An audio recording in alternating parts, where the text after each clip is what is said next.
Only way to learn mathematics is to do mathematics. अगर आप चाहते हैं कि मैथ का सब्जेक्ट आपका फेवरेट हो और मैथ के क्वेश्चन ऐसे चुटकी मारने से आप सॉल्व कर लें, तो इसके लिए ज़रूरी है कि मैथ के क्वेश्चन की ज़्यादा से ज़्यादा प्रैक्टिस किया करें। जितनी ज़्यादा प्रैक्टिस करेंगे उतनी ज़्यादा मैथ आपको अच्छी लगेगी। मेरा नाम है मसूद मुबशर और मैं आपको वेलकम करता हूं अपने मैथ चैनल लर्निंग जोन में।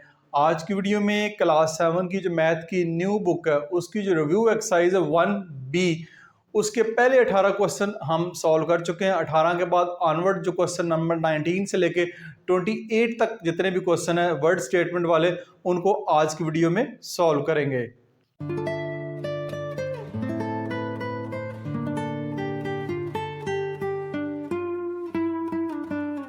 क्वेश्चन नंबर 19 को देखते हैं। क्वेश्चन नंबर 19 है, a car travel 600 kilometre in 10 hours.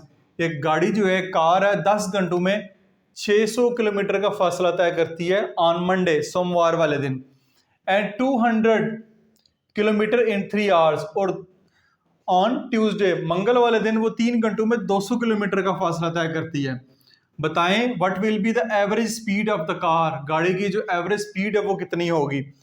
तो सबसे पहले हम लिख लेते हैं टोटल डिस्टेंस कितना। Total distance on Monday and Tuesday. Monday और ट्यूसडे को जो टोटल डिस्टेंस तय किया उसने वो कितना, मंडे को था 600 किलोमीटर और ट्यूसडे को था 200 किलोमीटर। तो टोटल ये बन जाता है 800 किलोमीटर। अब total time taken on Monday, या बोथ डेज भी लिख सकते हैं, मंडे एंड ट्यूसडे। ट्यूसडे को और मंडे को इसने टोटल टाइम कितना लिया है। तो टाइम जी 10 आवर्स लिया है मंडे को, 10 आवर्स प्लस 3 आवर्स लिए ट्यूसडे को, तो ये बन गया 10 + 3 13 आवर्स। यानी टोटल जो डिस्टेंस था वो 800 किलोमीटर है और जो टोटल टाइम लगा उसको वो 13 आवर्स लगा है। तो एवरेज स्पीड निकालने का फार्मूला क्या है। एवरेज स्पीड निकालने का formula speed is equal to distance over time, ये फार्मूला है जी स्पीड निकालने का फार्मूला। तो हमारे पास एवरेज स्पीड कर लें या आप स्पीड कर लें। एवरेज स्पीड या स्पीड निकालने का फार्मूला है, टोटल डिस्टेंस कितना है। टोटल डिस्टेंस है 800 किलोमीटर और टोटल टाइम कितना है। टोटल टाइम कितना है 13 आवर्स। इसको अपने करना है सिंप्लीफाई। तो सिंप्लीफाई करने के लिए हम कैलकुलेटर की मदद लेते हैं। तो हमारे पास 800 डिवाइडेड बाय 13, तो ये आ रहा है 61, ये आ रहा है 61.5384। तो आप इसको राउंड ऑफ कर लें, 61.5 डेसिमल के बाद 2 डिजिट तक करना चाह रहे हैं। ये वाला जो डिजिट देखें 5 से बड़ा है तो इसको 1 बढ़ा दें, kilometre per hour. 61.54 kilometre per hour उसकी स्पीड बनती है, एवरेज स्पीड। एक घंटे में तकरीबन वो 61.54 किलोमीटर पर आवर कर रहा है। तो ये आपका सवाल था, what will be the average speed of the car. Average speed of the car ये होगी। तो साइड आखिर में मैं क्वेश्चन के जो है साइड पे हो जाऊंगा, साथ साथ आप स्क्रीन शॉट भी लेते जाएं। क्वेश्चन नंबर 20 की तरफ चलते हैं। क्वेश्चन नंबर 20 जी हमारे पास, the cost price of an article is 3000 and the selling price of is 5000। Find the profit percentage. Article से मुराद है कोई भी चीज, कोई भी आइटम जो खरीदा गया है, कॉस्ट प्राइस है खरीदा गया 3000 रुपए में, बेचा गया 5000 में, बताएं कितना प्रॉफिट और कितने परसेंट हुआ है। तो यहां पे लिखेंगे cost price of an article, कोई भी आर्टिकल है, कोई भी चीज़ है, उसकी कास्ट प्राइस जो है वो 3000 है। तो sale price, selling price and sale price, selling price of an article कितनी है? 5000। ठीक है, अब लाजमी बात है महंगा बेचा गया तो प्रॉफिट हुआ है, तो प्रॉफिट क्या होगा? प्रॉफिट होगा हमेशा सेलिंग प्राइस पहले आएगी, कास्ट प्राइस बाद में आएगी। तो ये प्रॉफिट आपके पास आएगा। प्रॉफिट परसेंटेज निकालने के लिए प्रॉफिट होना ज़रूरी है। 5000 इसकी सेलिंग प्राइस है, कास्ट प्राइस जो है वो 3000 है, तो 2000 रुपये का जी प्रॉफिट हुआ है, 2000 रुपीज़ का प्रॉफिट हुआ है। अब प्रॉफिट परसेंटेज निकालना, प्रॉफिट परसेंटेज निकालने का फार्मूला क्या है? प्रॉफिट परसेंटेज निकालने का फार्मूला, ये परसेंटेज का साइन है, ऊपर आएगा प्रॉफिट, नीचे आएगी कास्ट प्राइस, मल्टीप्लाई करवा देंगे आप 100 के साथ। ठीक हो गया, ये फार्मूला प्रॉफिट परसेंटेज निकालने का। ऊपर आएगा प्रॉफिट कितना है? 2000 रुपये का प्रॉफिट आया है। ठीक है जी, 2000 रुपये ऊपर लिख दें आप। कास्ट प्राइस क्या है? कास्ट प्राइस इस आर्टिकल की 3000 रुपये है, मल्टीप्लाई बाय 100 करवा दें। अब 0 0 तो काटें। ठीक है, ये 2000 रुपये उसकी, 2000 रुपये प्रॉफिट है। हाँ, ये 2 0, ये 3 0, इन 3 0 से कैंसिल हो जाएंगे। 100 को मल्टीप्लाई करेंगे 2 के साथ, तो ये आएगा 200 divided by 3 profit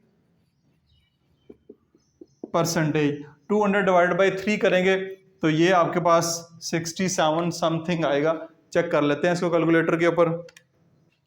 200 divided by 3 तो 66.66 आ रहा है, यानी आपके पास जो आंसर आ रहा है वो आ रहा है 66.66 सो ऑन। तो ये इसको 67 यानी 0.66 है, तो राउंड ऑफ करके 67% भी कर सकते हैं, या 66.66 भी लिख लें तब भी आपका आंसर ठीक ही माना जाएगा, उसमें कोई मिस्टेक नहीं होगी। तो ये आपका क्वेश्चन नंबर 20 वो भी कंप्लीट हो गया, स्क्रीनशॉट ले लें। 21, क्वेश्चन नंबर 21 है, Ahsan bought a car for ₹15 lakh, 15 lakh रुपए की एक कार एसन ने खरीदी है, and sold it for ₹12 lakh, उसको 12 लाख रुपए का बेच दिया है। Find the loss percentage. अब लाजमी बात है 15 लाख रुपए की खरीदी है, 12 लाख की अगर सेल की है तो उसको नुकसान हुआ है। मिलता जुलता क्वेश्चन है जैसे हमने पहले सॉल्व किया है। बाट आप लिख सकते हैं इसको, बाट को कॉस्ट प्राइस लिख सकते हैं, cost price of A car, car की कॉस्ट प्राइस की है ₹15 लाख, 1 2 3 4 5 0 है। ठीक है, तो sale price of A car बेची कितने की है? 1,20,000 रुपए की, 1 2 3 4 5। तो लॉस निकालने का फार्मूला होता है cost price minus sale price. तो कास्ट प्राइस है जी आपके पास 15 लाख रुपए, 1 2 3 4 5। सेल प्राइस आपके पास 1,20,000। तो लॉस कितना हुआ जी? लॉस हुआ 3 लाख रुपए का। लॉस हुआ 1 2 3 4 5, 3 लाख रुपए का नुकसान हुआ है। ठीक है, ये तो हो गया लॉस। अब लॉस परसेंटेज बेसिकली हमने फाइंड करनी है। लॉस परसेंटेज, उसका फार्मूला है loss over CP multiply by 100। ये इधर छोटी सी एक लाइन लगा देते हैं। ठीक है, लॉस परसेंटेज, लॉस जो भी हुआ है, लॉस कितना हुआ है? 3 लाख रुपए का लॉस हुआ है, डिवाइड बाय CP कितनी है? कास्ट प्राइस कितनी है? 15 लाख रुपए। 1 2 3 4 5 मल्टीप्लाई बाय 100 कर दें। अब देखें कितने जीरो हैं? 1 2 3 4 5, 1 2 3 4 5 5 जीरो है, ये तो काट दें। ठीक हो गया, कट के 3 1 3, 3 5 15, 5 1 5, 5 2 10, जीरो लग जाएगा। तो जो लॉस बनेगा, लॉस परसेंटेज वो बनेगी 20%। उसको जो है वो नुकसान हुआ है, ये 20 बचता है, 21 और 20, तो 20% उसको कार बेचने के ऊपर जो है वो नुकसान हुआ। 22, if the discount on an item is ₹500, कोई भी एक आइटम है, कोई भी एक चीज है जिसके ऊपर 500 रुपए का डिस्काउंट है, and the selling price is ₹4000, find the mark price. अब मार्क प्राइस का सबसे पहले आपको पता होना चाहिए मार्क प्राइस क्या होती है। मार्क प्राइस होती है कोई भी आर्टिकल, कोई भी चीज आप खरीदने जाएं, जो आप उसके ऊपर टैग लगा होता है, जो कीमत उसके ऊपर लिखी होती है, वो मार्क प्राइस होती है। जैसे कीमत है 100 रुपया, 100 रुपये की कुछ चीज़ खरीदते हैं, तो आप कहते हैं यार कुछ डिस्काउंट कर दो, तो कहता है चलें जी 10 रुपये आपको डिस्काउंट करता हूँ, तो आपको 90 रुपये की बेच देता है। तो डिस्काउंट उसने 10 रुपये किया, मार्क प्राइस उसकी 100 रुपया थी, और फिर सेलिंग प्राइस उसकी 90 रुपये हो जाएगी। ये क्वेश्चन है। तो if the discount of an item rupees, total discount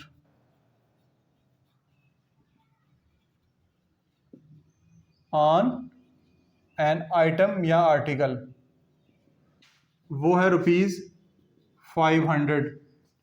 mark priced of an article, mark, find the mark price, sorry mark price find करनी है आपने, सेलिंग प्राइस लिखना है। सेलिंग प्राइस को एसपी भी लिख लेते हैं, selling price of an item. Selling price item कितनी है जी? 4000 रुपये, 4000 रुपये की बेच दी है। तो मार्क प्राइस कितनी होगी? Mark price of an item वो होगी सेलिंग प्राइस प्लस टोटल जो डिस्काउंट दिया उस पर, selling price plus discount. Selling price कितनी है? 4000 रुपये, डिस्काउंट कितना है? 500 रुपये, तो ये आपके पास बन जाएगी 4500। टोटल जो उसकी कीमत थी वो 4,500 रुपये थी, 500 का डिस्काउंट दिया तो 4000 रुपये की उसने सेल कर दिए। तो मार्क प्राइस उसके ऊपर जो टैग लगा हुआ था पहले वो 4500 रुपीज़ का था, 500 रुपये उसने डिस्काउंट करके 4000 रुपये की वो चीज़ है वो आपको बेच दी है। तो ये आपका फाइनल आंसर होगा। अच्छा जी, नेक्स्ट क्वेश्चन की तरफ चलते हैं। नेक्स्ट क्वेश्चन नंबर 23 है, जरा गौर से देखिए इस क्वेश्चन को। अदील अर्न ₹1 लाख मंथली, अदील जो है 1 लाख रुपया महीने का कमाता है। Find the amount of income tax on his income, उसकी इनकम पे कितना इनकम टैक्स बनेगा। ठीक है जी, अब इनकम टैक्स स्लैब आपके पास 2023 का पेज नंबर 58 के ऊपर दिया हुआ है। इसको ज़हन नशीन रखना ज़रूरी है। पेज नंबर 58 के ऊपर जो नीचे करके टेबल बना हुआ है, ताकि आपको पता चले कि कितनी इनकम पे ऊपर कितना टैक्स देना पड़ता है। तो अदील मंथली इनकम उसकी जो है वो 1 लाख रुपया है। 1 लाख रुपए, लाख के आगे आप 5 जीरो लगाते हैं, ठीक है। अदील एनुअल इनकम कितनी बनेगी? हमें एनुअल इनकम के ऊपर टैक्स देना, सालाना इनकम। 12 महीने की इनकम कितनी बनती है? तो 12 महीने की इनकम के लिए इसको मल्टीप्लाई बाय 12 कर दें, 3 2 5, तो ये आपके पास 12 लाख रुपए बनेगी। 1 2 3 4 5, यानी इसकी जो सालाना इनकम बनी है वो 12 लाख रुपए बनी है। अब एग्जेम्प्टेड अमाउंट से मुराद ये होता है कि कितनी इनकम के ऊपर आपने टैक्स नहीं देना, वो है 6 लाख रुपए।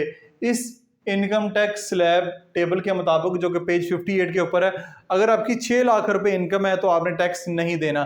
तो अगर आपकी 12 लाख रुपए इनकम है तो 6 लाख जो इनकम है उसके ऊपर टैक्स नहीं देना, जो अगली 6 लाख रुपए इनकम है उसके ऊपर टैक्स देना है। तो ये एग्जेम्प्टेड अमाउंट जो है वो 6 लाख रुपए, इसके ऊपर टैक्स नहीं देना। टैक्सेबल इनकम कितनी होगी, यानी कितनी कौन सी इनकम है जिसके ऊपर टैक्स हमने पे करना है या अदील ने पे करना है, वो है grass income. Total income 12 lakh में से एग्जेम्प्टेड अमाउंट निकाल दें, वो बनेगी आपकी ग्रास इनकम बन रही है 12 लाख रुपए, 4 5 माइनस 6 लाख रुपए, ठीक है। 6 लाख रुपए, 12 लाख में से 6 लाख निकालेंगे तो टोटल जो 6 लाख रुपए हैं इसके ऊपर उसने जो है वो टैक्स देना है। ये टोटल उसकी मंथली इनकम, सालाना इनकम 12 लाख रुपए बन रही है, 6 लाख के ऊपर टैक्स नहीं देना, 6 लाख इनकम जो बाकी रहेगी उसके ऊपर टैक्स देना है। तो रेट ऑफ इनकम टैक्स क्या होगा? अब रेट ऑफ इनकम टैक्स भी पता होना चाहिए आपको। ये 2.5% है। ये जैसे जैसे इनकम जो है वो बढ़ती जाएगी, ये जो रेट है ये भी चेंज होता जाएगा। ये 6 लाख रुपए की इनकम के ऊपर जो टैक्स बनता है वो 2.5% बनता है टोटल इनकम का। Total income 2.5%। तो अब इनकम टैक्स निकालना वो कितना होगा? इनकम टैक्स निकालने के लिए ये है, ये आएगा 2.5% ऑफ 6 लाख। 6 लाख के ऊपर जो है वो देना 2.5%। तो ये बनेगा 2.5% का साइन रिमूव करके नीचे लगाएं 100, मल्टीप्लाई कर दें 6 लाख, 1 2 3 4 5। ठीक है, ये परसेंट का साइन रिमूव करने के लिए नीचे लगाना आपने 100। अब ये पॉइंट भी खत्म करना आपने, ये डेसिमल भी खत्म करना है। डेसिमल ना भी खत्म करें लेकिन खत्म करके नीचे आप पॉइंट की जगह 1 लगाएं, आगे जितने डिजिट है उतने 0 लगा दें। ठीक है, तो ये अब डेसिमल खत्म हो गया, ये अब 25 बन गया। तो ये देखें इधर कितने जीरो हैं? 1 2 3 जीरो हैं। 1 2 3 जीरो इधर हैं, वो काट दें। काट दिए, नीचे बच गया, ऐसे लिख लेते हैं 25। 1 1 0 1 को लिखने की जरूरत नहीं है, मल्टीप्लाई बाय 600, मल्टीप्लाई बाय 600। तो 25 को 600 से मल्टीप्लाई करवाते हैं, 25 मल्टीप्लाई बाय 600, तो ये हमारे पास बन रहा है 15,000 रुपये, 15,000 रुपीज़। 15,000 रुपीज़ उसने टैक्स देना है। बुक के लास्ट के ऊपर जो उसका आंसर मेंशन है वो ठीक नहीं है, वो 1.5 लाख आई थिंक लिखा हुआ, बहुत ज़्यादा है। तो इसका जो एग्जैक्ट आंसर आता है वो 15,000 रुपये उसने अपनी इस मंथली इनकम के ऊपर इस टैक्स स्लैब 2023 के मुताबिक 15,000 रुपये उसका जो है वो टैक्स बनेगा। क्वेश्चन इंपॉर्टेंट है, स्क्रीनशॉट ले लें। क्वेश्चन नंबर 24 की तरफ चलते हैं। क्वेश्चन नंबर 24 है, Jawar pays ₹10,000 as property tax at the rate of 2%। Jawar ने प्रॉपर्टी टैक्स पे किया 10,000 रुपये। प्रॉपर्टी टैक्स पे करने का जो रेट है वो है 2%। Find the total worth of the property. Property की टोटल कीमत कितनी है? वर्थ से मुराद है प्रॉपर्टी टोटल कितनी है जिसकी 2% के हिसाब से 10,000 रुपये टैक्स बनता है। तो ये आएगा let the total worth of the property x हम कर लेते हैं, यानी टोटल वर्थ हमने फाइंड करनी है वो एक्स है। अमाउंट ऑफ टैक्स कितनी पे की है उसने? ₹10,000। ₹10,000 उसने जो है वो टैक्स पे किया है। रेट ऑफ टैक्स क्या है? रेट ऑफ टैक्स क्या है? रेट ऑफ टैक्स है जी, ये लिखा हुआ है 2%। ठीक है, ये रेट ऑफ टैक्स आपको दिया जाएगा 2%। अब 2% कितना है? 2% ऑफ एक्स। एक्स से मुराद क्या है? जितनी टोटल प्रॉपर्टी है उसका 2% है। तो कितना बनता है वो? 10,000 रुपये बनता है। कितना बनता है? 10,000 रुपये। 2% ऑफ एक्स से मुराद है 2% के नीचे लगाएं 100, 2 के नीचे परसेंट का साइन रिमूव करके लगाएं 100 ऑफ एक्स, यानी कि multiply by x is equal to 10,000। अब हमने एक्स की वैल्यू फाइंड करनी है, इधर मल्टीप्लाई हो रहा है, इक्वल के दूसरी तरफ जाके डिवाइड हो जाएगा। ठीक है जी, अब x is equal to 10,000 multiply, division को मल्टीप्लाई में करेंगे, ऊपर लिखेंगे 100 डिवाइड बाय 2। तो ये आपकी कटिंग होगी 2 1 ज़ा 2, 2 5 ज़ा 10, आगे 3 0 लगा दें। अब x इज इक्वल टू 5,000, ये वाला 5,000 मल्टीप्लाई बाय 100, तो आपके पास आएगा x इज इक्वल टू 3 0 इधर है, 2 0 इधर हैं, तो 5 0 टोटल हो जाएंगे। आपके पास आ जाएगा 5 लाख रुपए। तो total worth of the property जो बनेगी हमारे पास वो बनेगी 5,000 रुपीज, यानी 5 लाख रुपए उस प्रॉपर्टी की कीमत है जिस पे 10,000 रुपये टैक्स बनता है 2% के हिसाब से। तो ये आपका क्वेश्चन नंबर 24 भी यहाँ पे कंप्लीट हो गया। उम्मीद है ये वाले क्वेश्चन आपको अच्छे तरीके से समझ आए होंगे। 25 क्वेश्चन नंबर 25 की स्टेटमेंट है, the price of washing machine is ₹80,000। एक वॉशिंग मशीन है जिसकी कीमत है 80,000 रुपये। If the rate of GST is 17%, अगर इसके ऊपर GST 17% चार्ज किया जाए। अब GST क्या होता है? GST के बारे में हम जो एक्साइज है उसके ऊपर डिटेल से बात कर चुके हैं, दोबारा बता देता हूँ। ये होता है general sale tax, general sale tax, government sale tax भी कह लें इसको। ये हर जो चीज़ आप परचेज करते हैं बाजार से, जो भी चीज़ें आप परचेज करते हैं उसके ऊपर नॉर्मली जीएसटी चार्ज किया जाता है। जो रोज़मर्रा ज़िंदगी की चीज़ें हैं उसमें 17% चार्ज किया जाता है। अदरवाइज बाय जो लग्जरी आइटम है एसी या गाड़ी, उन पे इससे भी ज़्यादा है, लेकिन हमेशा आपको जीएसटी दिया जाएगा। कितने परसेंट चार्ज किया जा रहा है? ये 17-18% ही होता है। तो जीएसटी अगर इसके ऊपर 17% हो तो बताएं, then find the total price of washing machine including GST. तो अपने वॉशिंग मशीन की टोटल प्राइस बतानी है जिसमें जीएसटी भी शामिल हो। तो the price of washing machine is ₹80,000। Price of washing machine वो कितनी है? 80,000। Rate of GST, rate of GST वो है 2 नहीं है, 17% है।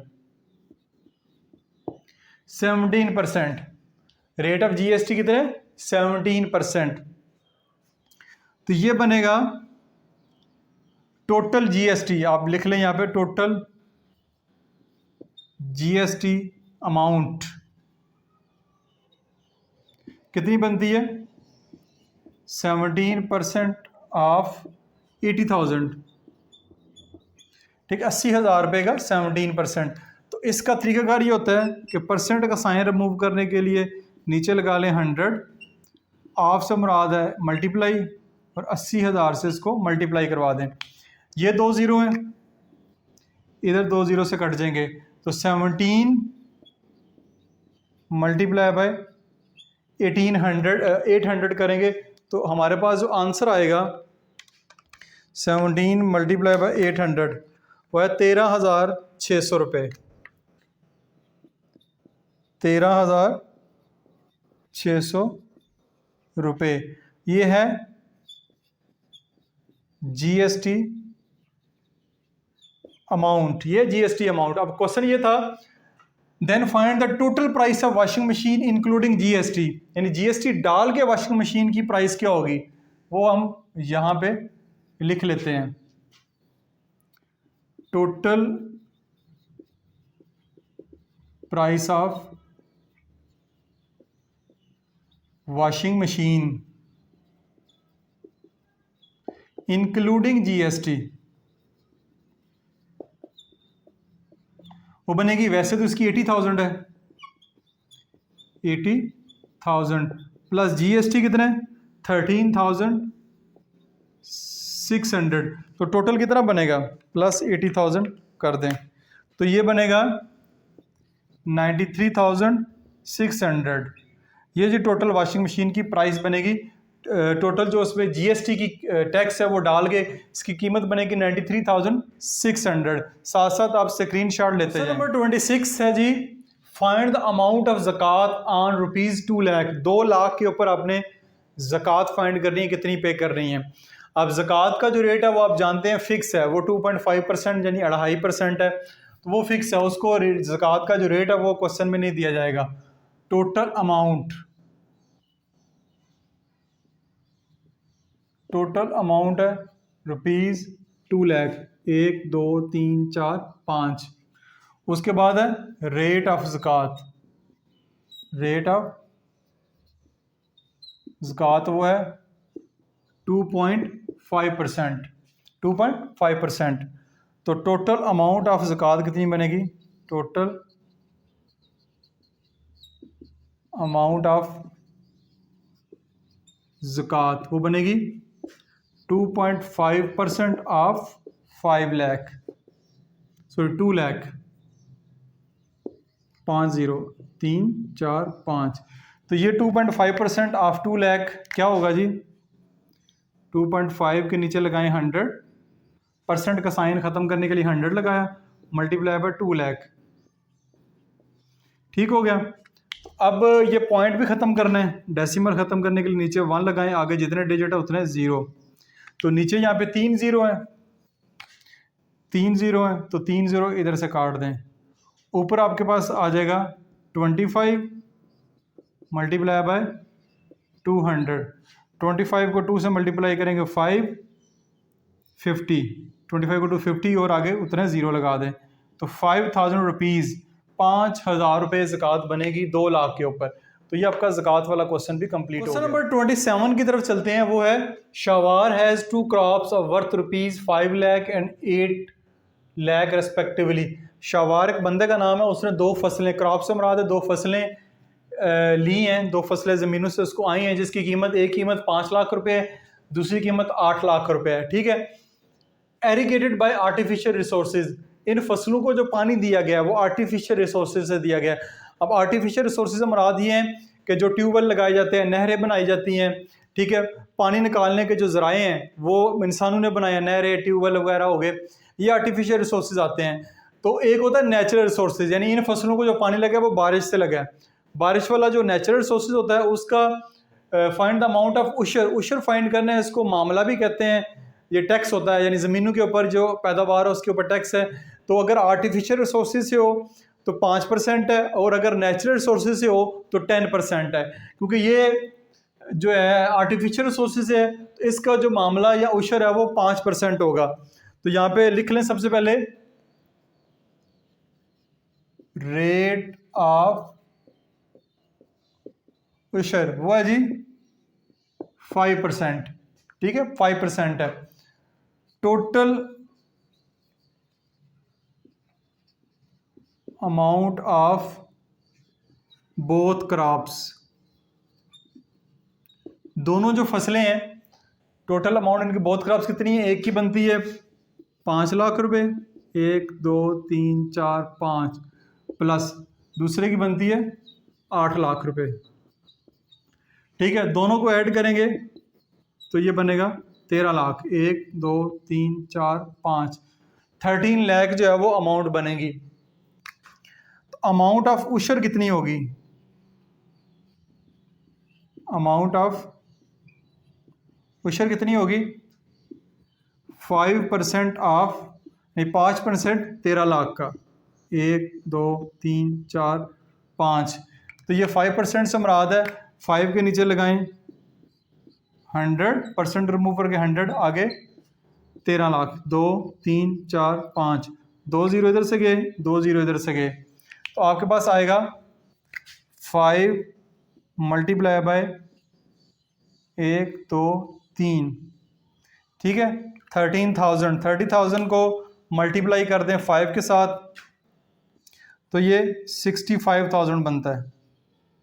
65,000, 13,000 को 5 से मल्टीप्लाई करेंगे तो 65,000 बनेगा। तो ये बनता है उशर, जो इन दोनों क्रॉप्स के ऊपर उसने पे करना है। टैक्स है बेसिकली उशर, जो ज़मीन की जो आउटपुट है उसका टैक्स होता है, वो उसका जो है वो 65,000 बनेगा। क्वेश्चन नंबर 28 को देखते हैं। क्वेश्चन नंबर 28 है, the price of a packet of a rusk is ₹270। एक रस का पैकेट है जिसकी कीमत 270 रुपये है। If the amount of value added tax, अगर वैल्यू एडिड टैक्स की कीमत जो है वो 80 रुपये हो, यानी वैल्यू एडिड टैक्स VAT उसके ऊपर 80 रुपये है, तो बताएं कि find the rate of value added tax, उसका रेट बताना है। अब VAT या वैल्यू एडिड टैक्स भी एक किस्म का जनरल सेल टैक्स ही होता है। इसका जो रेट है वो भी फिक्स होता है सम टाइम, यानी फिक्स से मुराद है ऊपर नीचे होता रहता है चीज़ों के ऊपर। जो रोज़मर्रा की शय है उनका और टैक्स होगा, जो लग्जरी आइटम है उनके ऊपर और रेट होगा। पर इस पर रेट हमने फाइंड करना है। इसका फार्मूला मैंने लिखा हुआ है, रेट ऑफ VAT होगा अमाउंट ऑफ VAT, कितनी अमाउंट है वैल्यू एडिड टैक्स की, divide by price multiply by 100। तो यहाँ पे लिख सकते हैं टोटल अमाउंट ऑफ पैकेट वो है ₹270। VAT कितना है? VAT है जी उसके ऊपर 80 रुपये। रेट हमने फाइंड करना है, क्या करना है? फाइंड रेट फाइंड करना है। इसी फार्मूले में हमने वैल्यूज पुट करनी है।